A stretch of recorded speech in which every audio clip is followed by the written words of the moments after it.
Hey, it's Dan Melnick. I'm the CEO and co founder of Zing, and I'm proud to be a sponsor of this podcast. So please check us out today as we can help fuel your business growth. myzing.io. Thank you. Yeah. Hi, Rachel. Thank you for being on my show again. Yeah. Thanks for having me. I'm like, here's the thing is I thought I'd probably never get back on your podcast because I'm such small potatoes. And you're talking to business tycoons, you're talking to people from NASA, and I'm just like a weird farm girl with my fantasy books. So it's nice to be back. So, uh, thanks again for giving me opportunity to present you and your work to my audience. So, No. yeah, I can able to understand that you have a book coming up that is going to Yes. release. Yeah, we've got right here is A Dance of Mist and Fury, which is a fantasy romance. It's like I want to say it's been pretty much my entire life work because it kind of started from being a small child going to the movie theater in 1998 for a Disney movie called Mulan. And from there, I just wanted more of this character. And someone made the mistake of telling me that, you know, there is a place called China and there is a Great Wall. And I just started devouring history books. So, like, I do have a lot of history just in my noggin and folklore and mythology. And I got frustrated with how a lot of romance and fantasy is being told because it's usually just people who are just mean to each other. And I got upset to the point where I was like, I'm just gonna write my own. I'm just gonna write my own. And that's kind of where it started off because I pitched the idea of when I started writing it, Beauty and the Beast retellings were still really popular, and they're still kind of popular going on right now. I had the idea of what if the main character was not conventionally pretty, and what if the Beast wasn't looking to remove his curse? What if he has the curse for a reason and is off doing things and doesn't want it to be broken? And people that I talked to with this concept, they really liked the idea. And I just thought, okay, I can do this. Like my brain thought of the premise, we can do this, we can work it out. And I thought to myself, we're going to make a short novella. It's going to be a really short book, easy peasy. And then it got longer and longer because there's subplots and context and world building that's going on. And I kind of just fell in love with writing it. And it became a book that by the end of it, reading it cover to cover is the idea I want to present is that when you start off with it to when you finish it, I want people who read it to feel like, yes, there is true love in the world. And you don't have to be someone special for it. You don't have to be a soldier or a queen or a sorceress or whatever. You can just be a person who finds true love. So that's that's where it went. And one of the things is that how do I want to say this? Because in real life, I am a hopeless romantic. I love being romantic to the people that I'm dating. Like whoever I'm with is I want to be romantic to them for them to be romantic to me back. Like just utterly hopeless romance. I don't know how that translates into fiction because for the longest time I thought I don't like romances because they're always on a level 10 for drama in fiction. And I didn't know how writing a softer kind of romance where there's trying to give this push and pull, this tug, this dance of trying to figure out how to express love and how to receive love, if that was going to be taken very well. So absolutely 100% is people who were giving me feedback and telling me how they enjoyed these small scenes of just the characters being sweet to each other, trying to be good to each other was, first of all, it warmed my heart because I worked very hard on that. And it was very encouraging to see that that's also still something that people have an interest in. Like it doesn't have to always be we're fighting to save the kingdom and we're reluctant allies. And, like it's okay that it's a very cozy setting. And it's a very long draw for them to realize they have feelings for each other and to try and express their feelings for each other.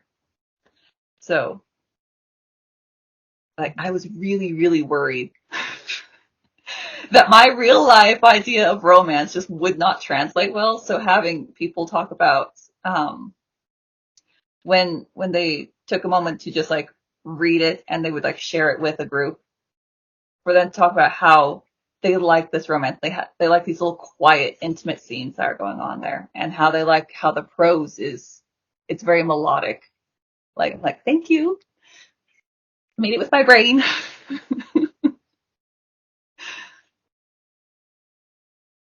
So before talking more about your work, can you please introduce yourself to my new audience who are watching Oh, and I'm listening to you? sorry.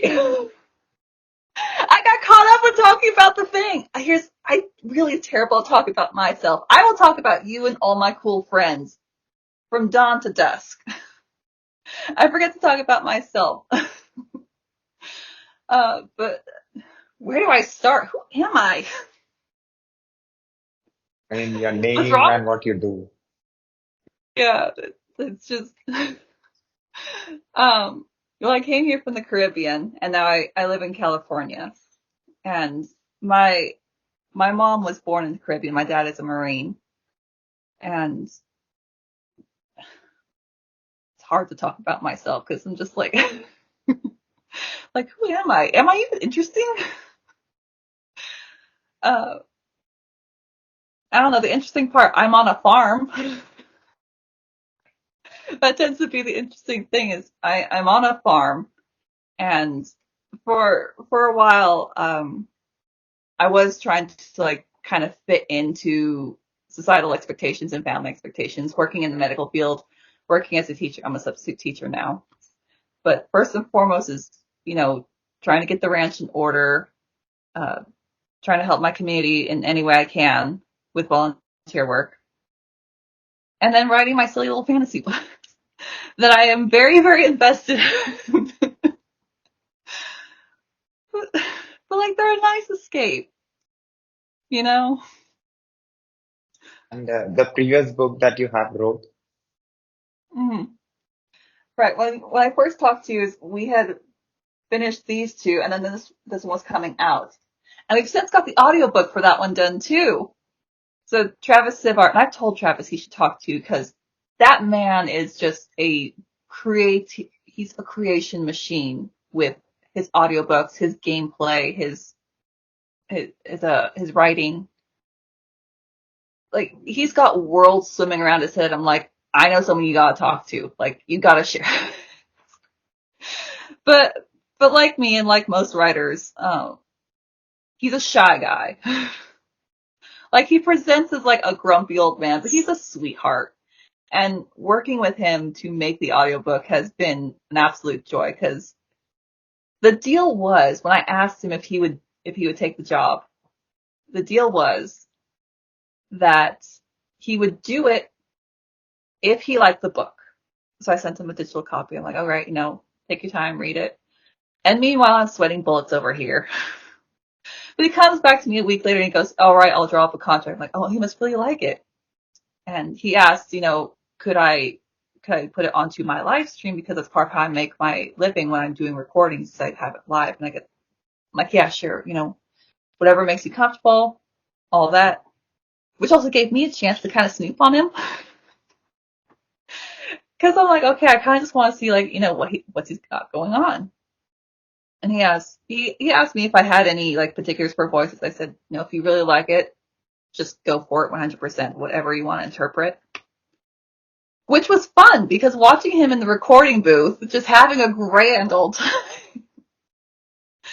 like, it made my heart happy because, again, it's something I worked really hard on. And to see someone enjoying it so much as they're voicing everything was so encouraging. And he's got such a range of voice for someone who presents the grumpy old man. And he's got this range and he puts his heart into everything because he's just enjoying himself with the story. And it was great. I loved working with him. And what is love languages? Look, people tend to forget that I do have degrees in psychology and social behavioral studies, but like it doesn't matter unless you have a doctorate. So I just have fancy pieces of paper that say I kind of know stuff. And love languages was another reason why I was just very upset with a lot of fantasy romance books, is that it seemed like, how do I want to say it?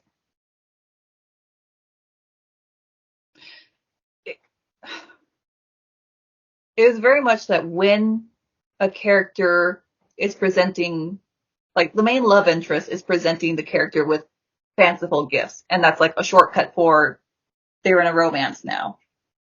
And I don't like that. because coming from a background that's very poor, is I'm not accustomed to receiving gifts, so it feels odd for me. It's not my love language, and I was so frustrated with seeing that this is just a thing repeated, and it felt so lazy to me. And I was like, you know what? I studied this stuff. let me use it. Let me go through it. So that was one of the things when writing a romance for a dance was, what are the characters' love languages going to be, and the characters around them, because they're not instantly together. There's a huge chunk where they are together and they're just trying to like be a good couple and trying to figure out how to express love to each other, which was fun and frustrating.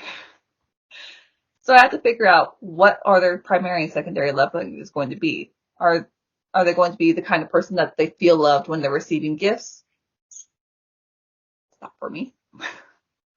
Are they going to be the kind of person that they feel loved when someone is verbally validating and encouraging them? Are they going to be the kind of person who feels loved when someone decides that, they're going to do this thing for them? Like, I'm frustrated trying to build this jungle gym, whatever it is, this tree house. Like, oh, I'll do it for you. Is that how they feel loved? Do they feel loved spending time together? Do they feel loved just like holding hands? And it seemed like, again, it was so frustrating. It was so frustrating that the shortcut to a lot of these romances was, he gave her a bunch of fancy gifts and told her she's pretty. I'm like, that seems cheap. Because my love language is touch. Like, I need you here where I can hug you. And then my secondary love language, this is too much about me. My secondary love language is quality time. So, like, I need you here where I can hug you. But I very, very rarely see it in novels that it's the characters spending time together. And I love that. Like, I love just watching these two characters be together and be cute together. Like, if that is the entire premise, I will pay all my money to have it. Like, that's what I want. I don't want any of this world-ending nonsense. Just be good to each other and be cute together. That's it. So that's why I spent 900 pages writing, was two people who are from very different classes. That we have someone who is in the peasantry class and someone who's in the nobility class. That they're trying to understand each other. Then they realize they have feelings, and they're trying to express their feelings in the way that the other one feels comfortable. Like, they're just trying to be good to each other. I'm like, yes. Because that's, I have such a hard time finding that. I found it recently. Where is the book? It's right here. Let me see if I can slide this out without dropping anything. I found it recently in this one too. That the romance in here is just two people just trying to work together, and they're just trying to be good to each other. And I was like, okay, Elizabeth Lim, you can emotionally destroy me any day of the week because you have my heart. Like, this was a delight. If I knew this existed, I probably wouldn't have written that. Because that's what all I want. I just want characters who are nice to each other to like end up together. That's it. That's all I want. So it's a fictional story, and can I say this is your personal expression of love? It is, and it's because there are various characters in there that they express their love in very different ways. Like when our main love interest Quan realizes that gift giving is something that's going to make Hisa uncomfortable. Like he quits cold turkey and like tries to figure out like how do I, because typically in his like in the noble society is when you're courting someone is there's a lot of poetry to it, but she doesn't understand poetry. She's like, just I don't understand what you're trying to tell me. And there's like a lot of like tokens of affection that are like it's a lot of subtlety and like metaphor that's going around. But she doesn't understand it. So he's trying to figure out how to express himself in a way that she's comfortable with it. And she's trying to express herself in a way that he's comfortable with it and he understands. So they do go through various love languages trying to figure out just like how to be good to each other. And then there's other characters in there that, for one reason or another, they either get involved and just trying to like mess things up. It's like, this is hilarious. Like, this is the best show. Let's mess with it a little bit. Or that they do have, they have genuine relationships in their own circle, or relationships that are very jealous and they're more of like there for convenience or because it was necessary for whatever kind of alliance is going on. So there's a lot of lovelessness that is between several couples in the book. That you have couples that they're married for the sake of convenience. They're married because this was what was best for the family. And so they're very not interested in romance and they're very frustrated with their lives. And then we juxtapose that with how other people are perceiving that. Like for the peasantry in this world that I've created, it made more sense to me that you wouldn't get married very early because at that point you're basically children who are having children. And a poor farming society can't support that. So it'd make more sense to just wait. Whereas opposed to nobility, the faster you can get married and hold down these alliances, the better it is for us. But when you're a peasant, you don't have alliances. So that doesn't And it's just supposed with, the servantry class, like the servants, and how they see it as very transactional, that sex and romance is more to secure a position of comfort. Like, they're not worried about whether they're in love or not. They're worried about if this is going to benefit them and their family. So there's very different perceptions of what's going on. And there's very different uses of love languages that go through. Because you can have someone who is utilizing gift giving. They're utilizing words of affirmation. They're using touch. But it's very transactional. And then you have on the other side people who are trying to express themselves in the way that they feel most comfortable. And they don't understand why it's not being received that way. So there's a lot of characters trying to they're trying to sort out their emotions, and it's just the clunkiest way possible. And how much time you took to create these characters and put this imagination in the form of words and put it in a physical book? It's going to sound weird when I say this,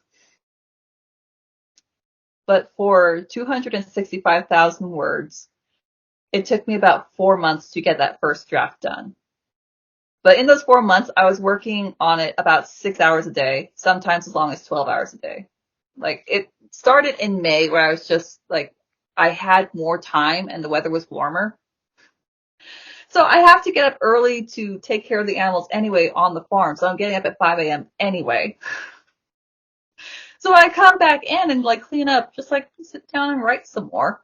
And I just got very, very lucky that the summer was not as hot, so I didn't have to go out and take care of my animals as much and worry about them as much. I wasn't getting heat sick because I wasn't out there quite so much as I typically would be.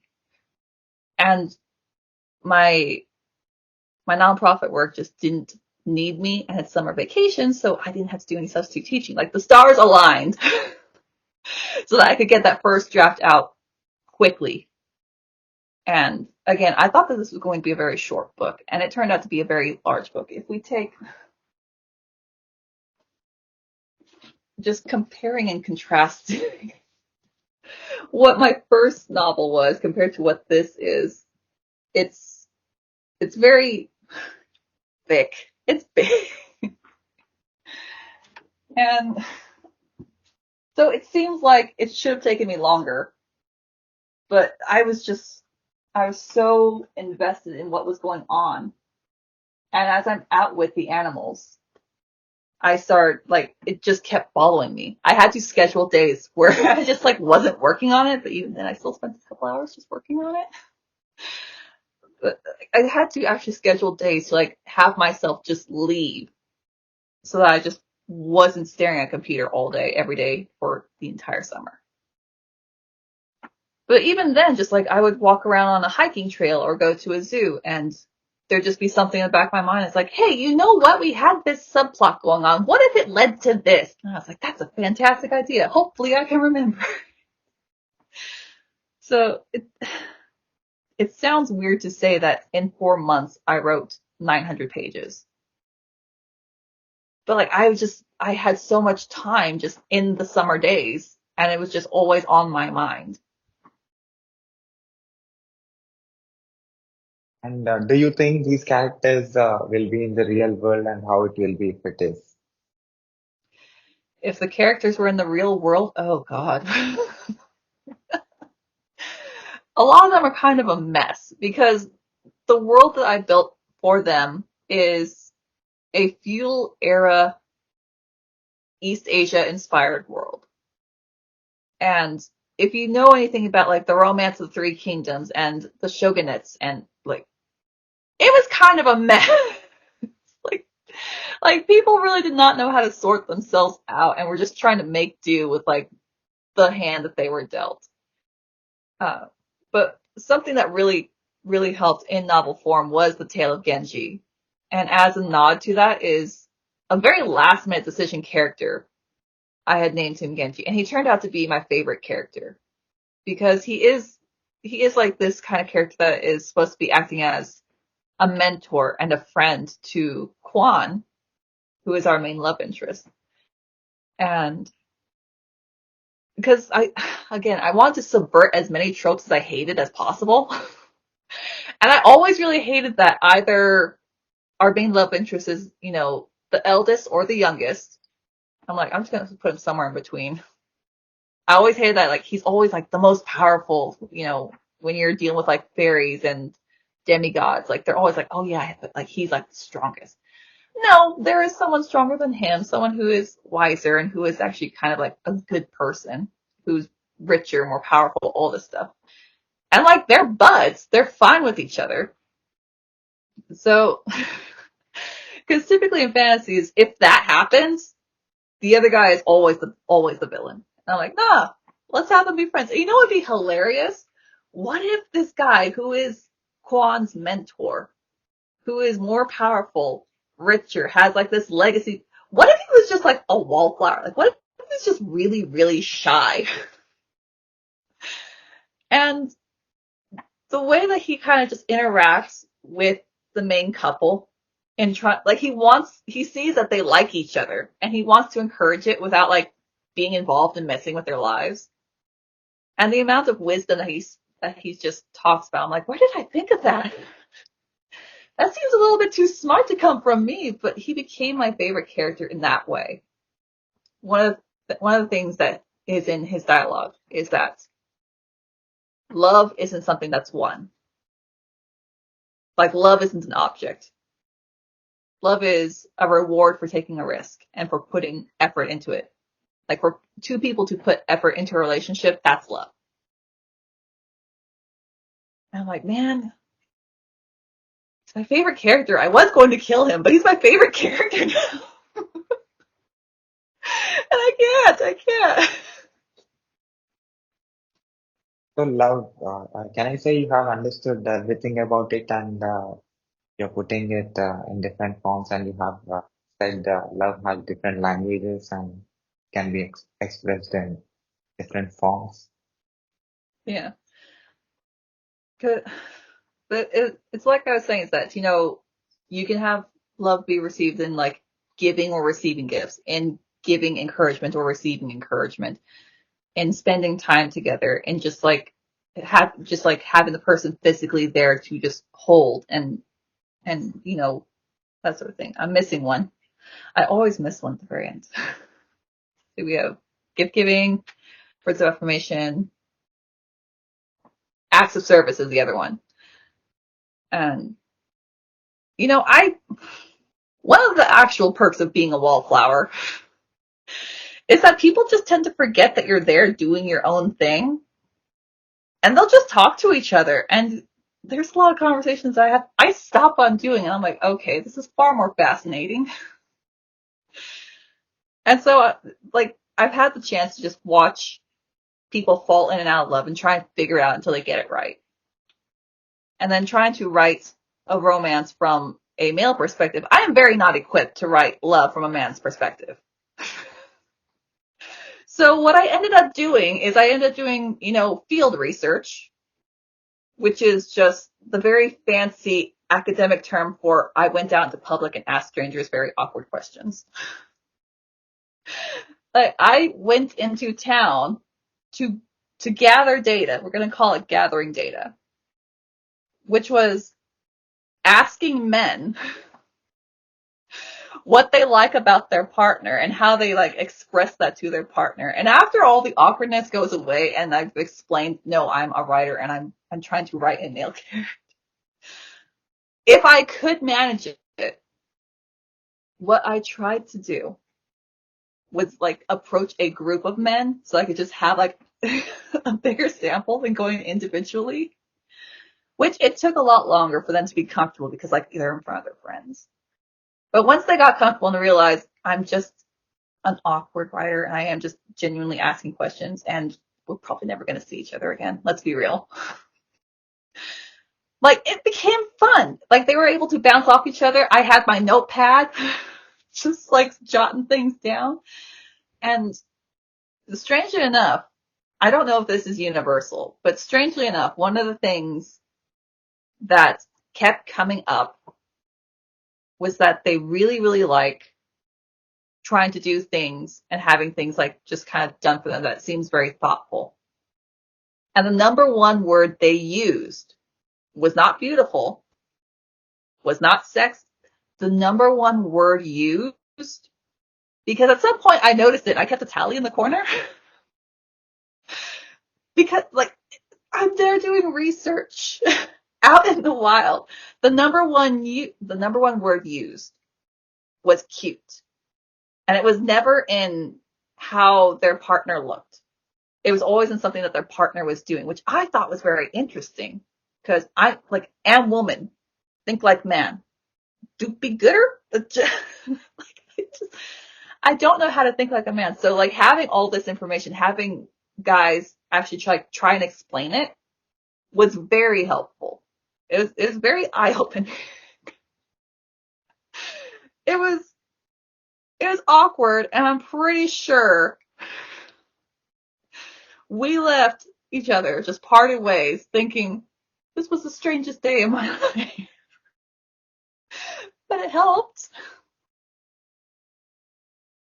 And what exactly that you want to say with this book? This book is a love letter. Absolutely. Not just in its themes, because it is a romance. And it's not just a love letter like to, oh shoot, I'm dropping stuff. It's not just love letter like, two love languages and two romance, but two people who adore fantasy, but they have some complaints. And I thought to myself, I could do that. And, top among them, it is a love letter to like the Disney that was in the 90s and to Studio Ghibli. Because I think those two in particular taught me more about how it's okay to just be a little different, and it's okay to keep trying. Like, one of the things I've said, and it's like, it once I was able to say it, a lot of people kind of agreed with it, which, like, it made me feel better. But I get the sense with Studio Ghibli, and particularly the works that Miyazaki himself works on, is that the lesson is life is hard. Like, it's really hard. But at the end, things are going to be okay. And I try really hard to, like, put that into here. Life is hard, but it's going to be okay. And I think that's the greatest comfort that we can have, especially with today's times. Like, there's so much going on in the world, and just, I'll get, like, news clips from everywhere talking about how, depression is going up among, the population of this country, or loneliness is going up, or, like, and I think more than ever, we need to feel comfort. I think we need to be reminded, like, life is hard, but it's going to be okay. Like, you are going to be okay. And we need to believe, I think, that true love is out there. Like, it absolutely exists. But the world has become so cynical. I think it's tried to beat that belief out of us. So, again, like, the message I want from here, from people who read it start to finish, is for them to remember to believe that, yes, true love does exist. And, like, anyone can find it if you're looking for it. You're giving them the hope. Well, that is the goal. We'll see. We'll see if it makes it. Like, there's only so much I can actually do. The rest of it has to be on the other person to kind of, like, take it in and really find it in themselves. Because you could tell someone that, that they're a great chef. And they could be like, oh no, I suck because I'm comparing myself to so and so from Le Cordon Bleu. I don't know chef stuff. This was a bad metaphor. But you get the idea, is that you can encourage them the whole way, but they need that last chunk for themselves to kind of, like, take it and be like, I am good at this. I will do that. And that's why I like to brag about my friends so much, because I want to be surrounded by people who are very passionate about things that they are doing. Like, there's so many people out there that they don't chase their passion because they're afraid of it. They're afraid to chase their passion. Like, no, do it. Go for it. Find true love. Start a business. Make cakes. I don't know. Start a podcast and talk to people from around the world and be, like, super successful. I told you within 5 years, I think. And it was a year that you became really successful. Like, see, but you already had it in you, I think, because you are a very warm person and you already had it in you, that you had that confidence going in. So that's what I want to do with the stories that I give, is to remind people, you have that confidence. You just need to remember that you have it. Just go for it. That thing you want to do that thing you want to do, so long as it's not illegal.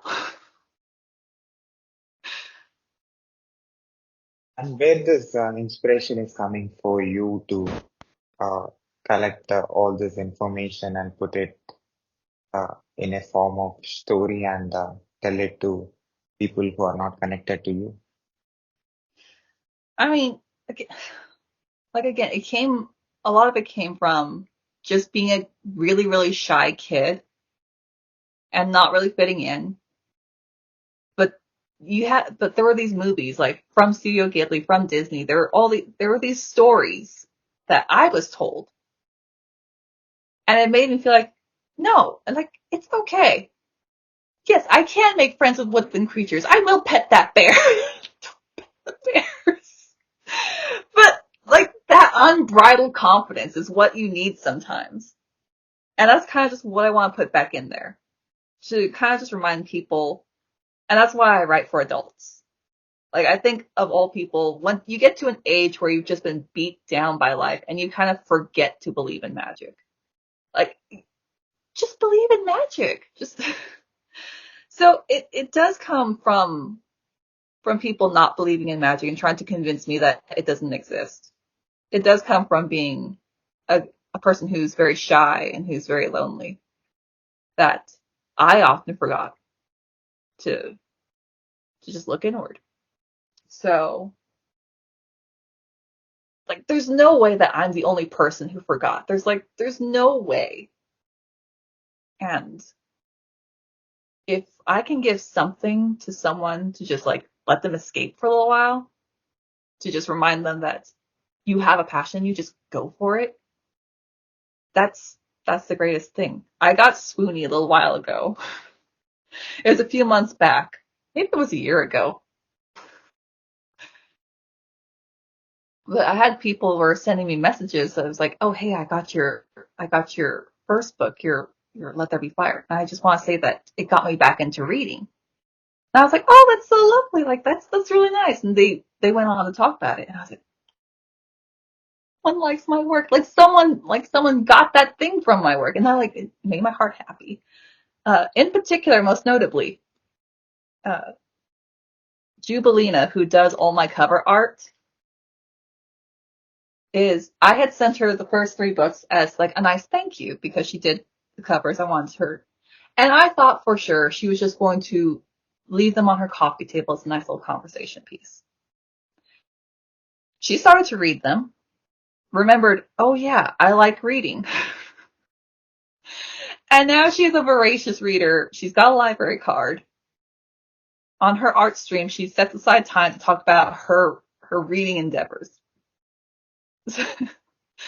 And it's been a wild ride, and I didn't realize that there were other people that they thought about reading again. They thought about just like doing a thing they liked, and they don't remember why they stopped doing it, either because they didn't have time or felt like they should be doing something else.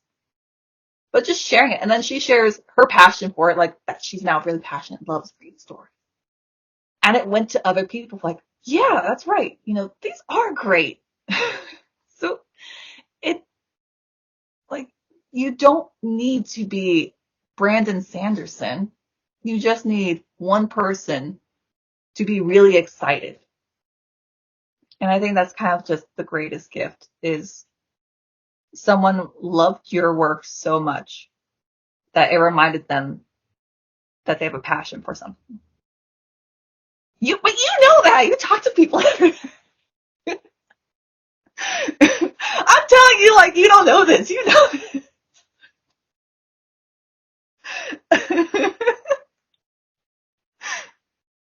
I have a question. So, Mhm. so have you ever thought that you're writing this fiction book, non-reality thing, when you have that imagination uh, about love? Have you ever thought that why we as a human beings or, you as a human being, this is created, this emotion called love has been created, and why this has this much positive energy and this gives other person to feel very good, and which you are portraying in your 2 characters, Yeah. that you want these characters to be even in reality. Have you ever thought why this emotion is there? You know, with a lot of my characters, I want them to feel human. Whether or not they're a human or an elf or an ogre or a dog, just something in them that we all in our heart we understand, even if we don't have the words for it. But somewhere in our feelings, just as humans, we feel things, and being able to connect based on that feeling is what I've always tried to do. So even if it's, some guy who has teamed up for revenge realizes, wow, this was bigger than I thought it was. Also, that building's on fire now. Like, he still has feelings. And there's parts that get emotional. There's parts that I try to think of what the natural progression would be with them. to continue to make them feel like they would be someone that you know. You could look at a character and be like, oh yeah, that reminds me of my best friend Claire, or like my cousin Benjamin. I don't know. I'm trying to think of names on the fly. That's always been my goal, is to try and write them like, yeah, they're going to do some stuff. Sometimes it's some really cool stuff, but the main core of every character is something that makes them feel tangible and human. Something that, again, like, you don't have to have the words for it, but you understand where they're coming from and why they're doing things where they're doing it. How you are able to be this effective in expressing what you feel? You know, for real life, I was for a very long time not good at that. Because again, I was a very, very shy kid. And there came a time where I was just very frustrated with myself. And I was like, okay, you know what? I need to learn like how to effectively talk to people. So I would go onto Google and YouTube and try and find people who are smarter than me and who are more successful than me, and like try and take in like their lectures and their lessons, and like figure out what is useful and what I can use, and just try and practice it. There was someone, and I forget who it is, but they were smarter than me, and that's why I remember what they said. Is a good relationship is saying, I don't know what I'm doing, you don't know what the heck you're doing, but maybe together we can figure something out. And I was like, that's actually a really good way to look at it. It's like, you're not looking for someone to solve your problems. You're looking for a teammate in life. Someone else, I don't remember. Here's the thing. I will never remember their names. I will always remember what they say. But someone else had said, the reason why someone is rich and successful at what they do is not because they hate their job. They love their job, and that's what drives them to be successful. And I was like, that makes a whole lot of sense. Like, I've never met someone who hates their job and is also very successful. That's a good point. So, like, that's where that's come from, is listening to people who seem like they've got something, like they've got wisdom or success, or they're just flat out smarter than I am. Like, maybe they take scraps and build robots on the weekend. Like, they know stuff. I should listen to them. And just try and figure out, like, where can I apply what they've told me. But with your words, I can understand you have deep understanding about your imagination, and you have expressed it in your upcoming book. I mean, I try to. And it's like I said, is that this was inspired by a feudal era Sino-Asia setting. And the reason for that is because, again, when I was a little girl who went to go see Mulan, and someone told me, oh, you know, there is a place called China and there is a Great Wall. And I'm like, I need to know everything about it. It's where it started. So I started noticing that, like, hey, in all these different areas, like, you have a lot of overlap in folklore, you have a lot of overlap in culture and some words and architecture. What if I just took all the cool stuff that I really, really like, and, like, you know, maybe one or two things I don't like for flavor, and I just made a whole other thing that could have existed. It doesn't, but maybe it could have. Just so that's where it comes in, is this love of folklore, this love of mythology, and this love of history and just culture. Someone had teased me because I didn't know something that happened like 200 years ago. And they're like, I thought you were a history nerd. I had to clarify that if it's newer than 400 years old, I probably don't know it. Because the further back in time something is, like, the cooler it was. Because, like, you know, did it happen? Was it a myth? Maybe both. Who knows? But, like, it's fun to think about. And we learn so much, like, every day as we're, like, unearthing more and more things that happen. Because the sad part is that at some point, that way of life was so normal no one thought to write stuff down and just record it. It was just so normal. No one thought like, it's not going to change. It's not going anywhere. And now we don't know about it and we have to rediscover it, which to me is so fascinating. I was like, I didn't know we could do that. How long have we known that we could do this? Did you know we could do that?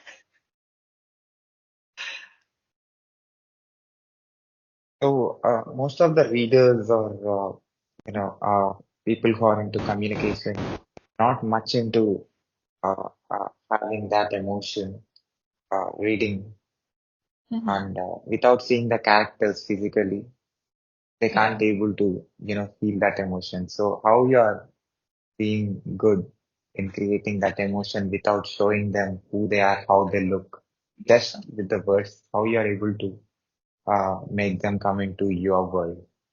It's, it is a struggle because if I was able to animate, well, I would probably need a team for that one. There's only so much you can do as one woman.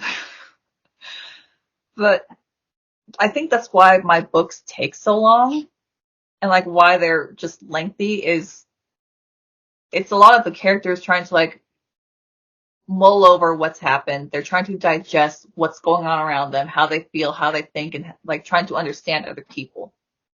So there's a lot of internalization that goes on, which is about as close as I can do, and then just give cues of saying, how, you know, this character's face went from like scowling to like maybe like slowly kind of reeling back and they breathe in deep and just, and you get the idea that they're trying to like to stop being angry. Like you get the idea, all right, they're upset, but they're trying to work through it as it goes through. So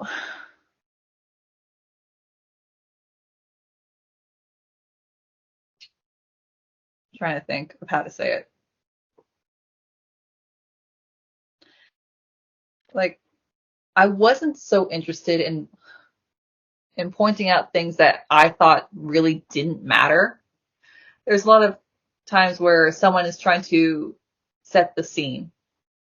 And what they'll do is they'll try and describe like, all these nobles, what they're wearing, or, describing all this seating arrangement, the furniture. That doesn't matter to me. I don't care.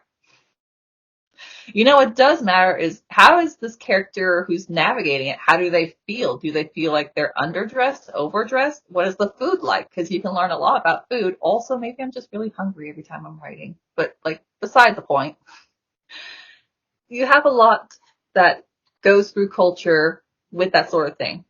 What are they eating? What is the music that's being played? If there even is music, what kind of smell is going on? What kind of sounds are there? What is like the textural feeling that's going through?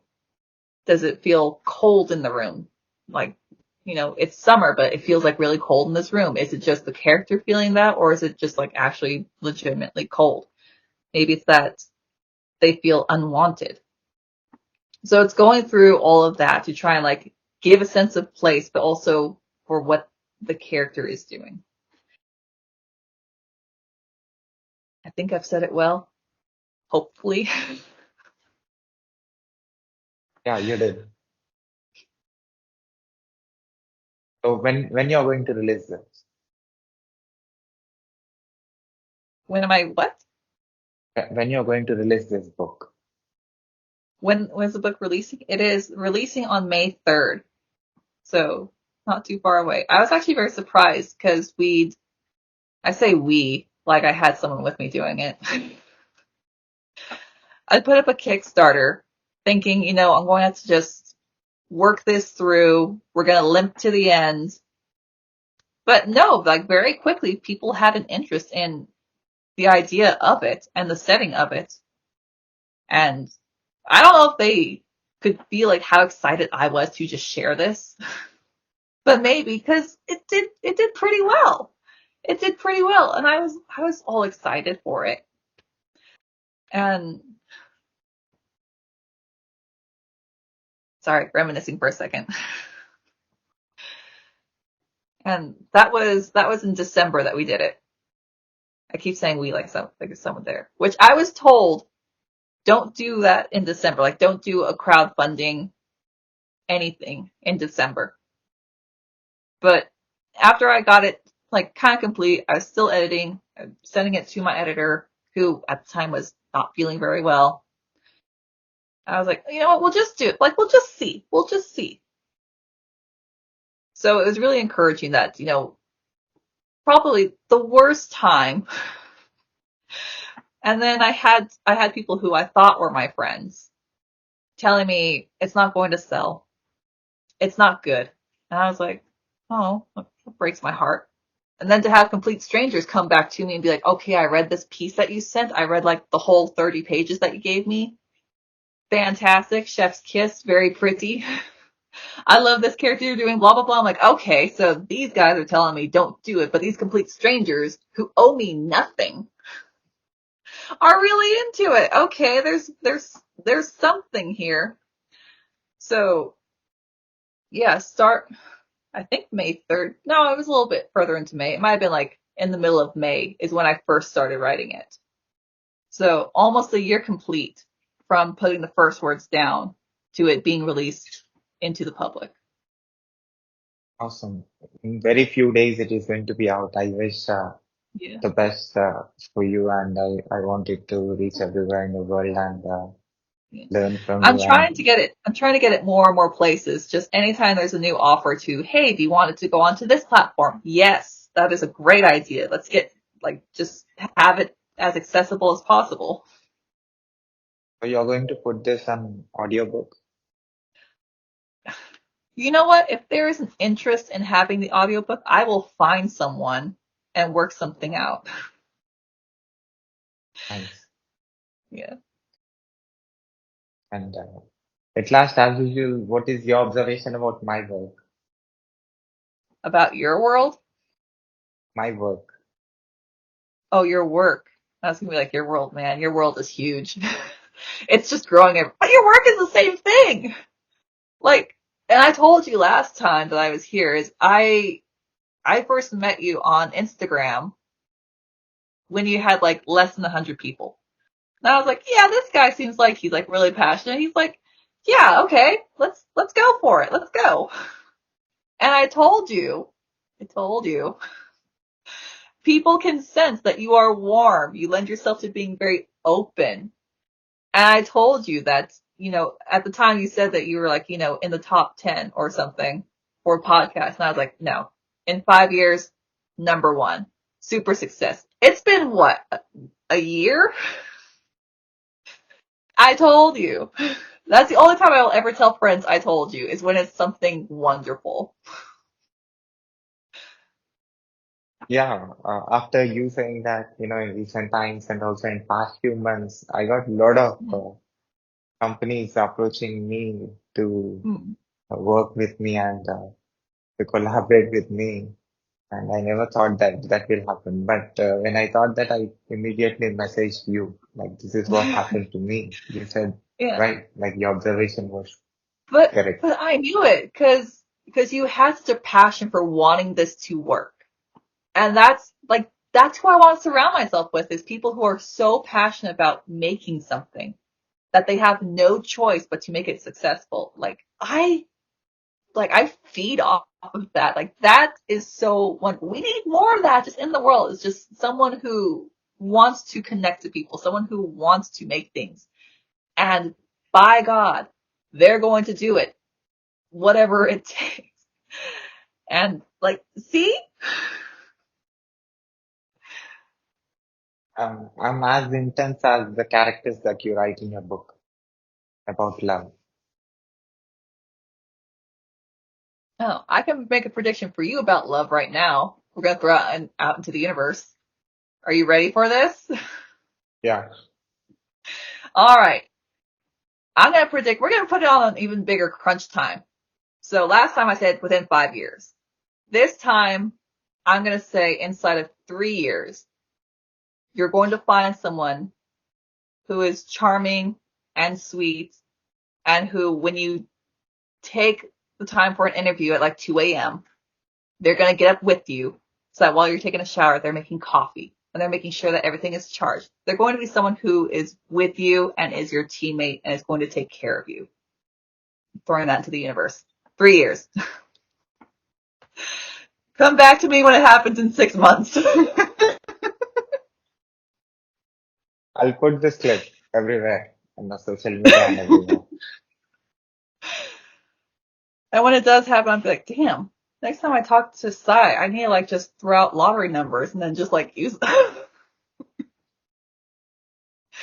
So, do you have your own place where you have, where people can able to buy your book and get it? I do, because you were telling me that I need my own website. And what I didn't know is that I actually was given a website on books to read. So I found out, I was like, I should tell Sai. He's busy talking to someone from NASA. Never mind. But no, if you go onto books to read /RA Morley, all of my stuff is right there. So you'll see everything that I've made that's in print and ebook, anything that's coming up, it will be there first. So like, cause I know that with Amazon, I thought it was just me not knowing how Amazon worked because I'm me. Hi. But apparently with a lot of other self-published authors, particularly if you are not exclusive to Amazon, is they will hide your pre-order. And I was like, oh, that's not nice. So if you want anything pre-ordered, if you want to see like what's coming up next, it will be on books to read /RA Morley first. Like it'll be right up there from the moment I even think about it. I'll put the link on the screen also on the description also in my website as well. People who finds it anywhere in the internet can able to see the work that you're doing, can able to feel the energy and the emotion that you're expressing through your characters. Okay. I am trying. Like with every try, I get a little bit better. And with every try, I realize, you know what? People do like things that I'm doing. And I just get excited to talk about it rather than, continuing to be like very shy about it. I'm sure your work reaches everywhere in the world, and I'm sure you'll get a lot of observations about your expression. Well, I hope Can I so. can I put this video on my YouTube channel with your permission? Yeah, always. And also, You can think I I'm gonna put you think I'm gonna tell my friend Sai, no, you can't put up our interview on YouTube. and Put up also whatever you like. Yeah, that's my next question. Like, can I put this audio and video clip on my podcast, website, internet, social media, Yeah, everywhere with your permission? yeah. Okay. If you Okay. want to And just talk to me just for the sake of talking to me, you can do that too. But if you want to talk to me in public, like you're not ashamed to talk to me in public, right?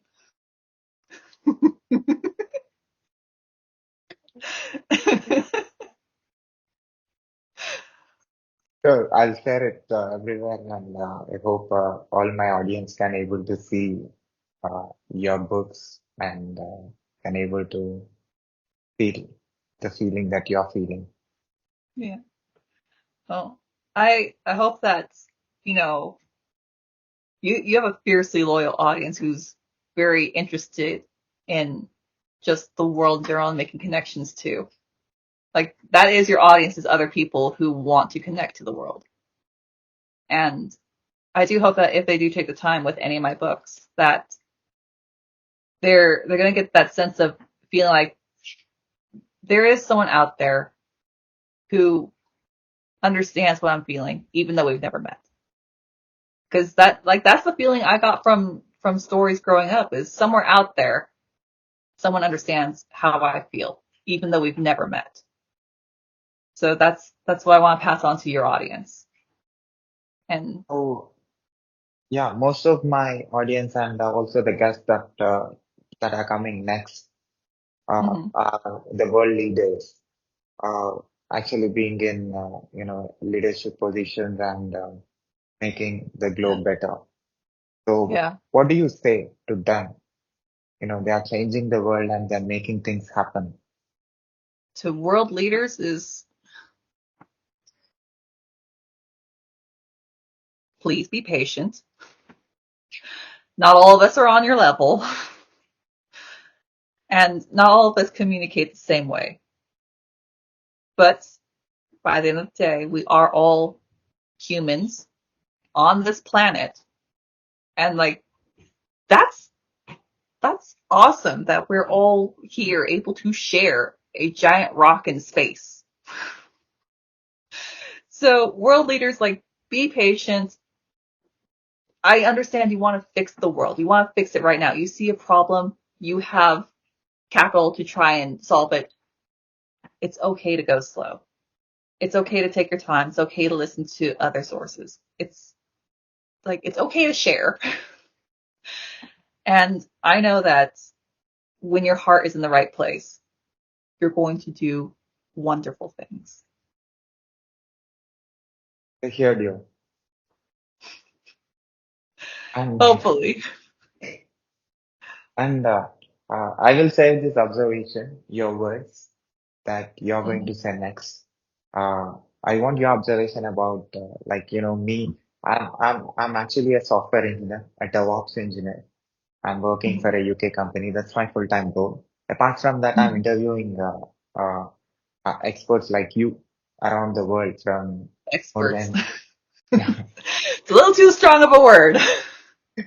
I'm just the farm girl sharing stories and trying to make people realize that it's okay to be passionate. It's okay to be vulnerable. It's okay to love. I wouldn't call it expert. being in different industries, who are trying to spread some energy with their work, uh, can be in any positions, in any level, from any industry, from any place. I'm trying to explore and trying to interact and communicate and trying to uh, uh, know from their experiences and trying to understand their problem solving ability and how they are Yeah. able to make things happen, trying to see world in every which way. Uh, So what I'm going to learn with these interactions and this global communication and how it is going to be contributing to my career and also me as human being, Yeah. how it is going to be impact me and I, my people who will be watching and listening to my podcast. yeah. But Sai, you impact every day because only you, only you could go and find like a farmer out in somewhere in like some flyover state. And then also like the biggest CEO in the UK, and then someone from NASA, and a nuclear engineer, and a self-published writer. And you could be like, you know what? Not so different, and I'm going to show it. Like, only you could be able to do that. Because that's how you lend yourself. You lend yourself to just being like, hey, we have to have something in common. That's how you present, is regardless of where we are, who we are, what we look like, what our profession is, we have to have something in common. Even if it's just we're both humans on this planet. Like, that's how you present yourself. And I honestly think that's how you make such great connections, because you go in, and I might be wrong, so correct me if I am wrong, but I think you go in so sure that you and whoever you are talking to have to have something, anything in common. Did I get it? Correct. Yeah, because we all human beings, no matter which part we live. Mm.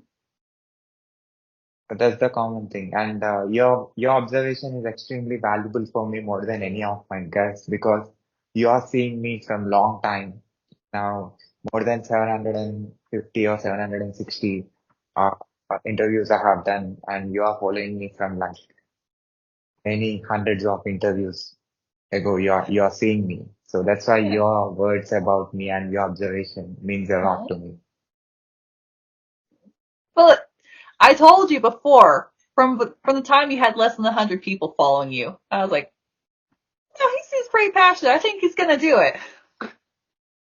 I'm making a lot of money with this. But I was not doing for, doing for money, but Mhm. doing something good and creating some positive effect in the world, given me all these things, but all these are external things. Even if I don't get it, I will do this. Yeah. But that's the heart of it. That's the whole passion of it, is that, like how you said, is how you went in. Even if I wasn't making a lot of money, I still want to do this. And I think that's why you're successful. I think that's it. Because that's how it goes, is saying this is going to succeed regardless of money. And that's the heart and the passion. And there's so many people who are afraid of that. And I understand why there's a fear, because there are responsibilities, there's bills, families, groceries, and you do need, you know, finances for that. And it's understandable. And it does kind of take away from being able to chase that passion. So when I saw you and I was like, okay, he's just going for it, full throttle. Let's go.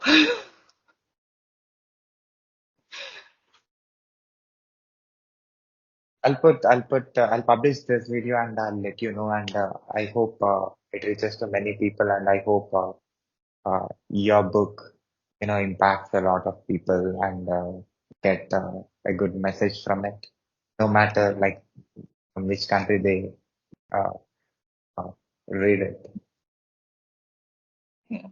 But I mean, the same way that warmth that you give is universal, I'm really, really hoping that I can express that love is also universal.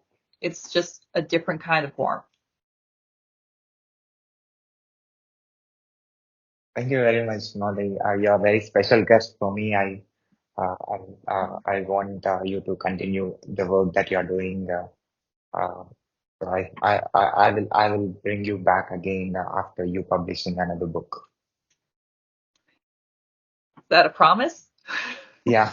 It's okay. I always get worried. I'm like, he's interviewing like another nuclear engineer. Don't bother him. He's doing something important.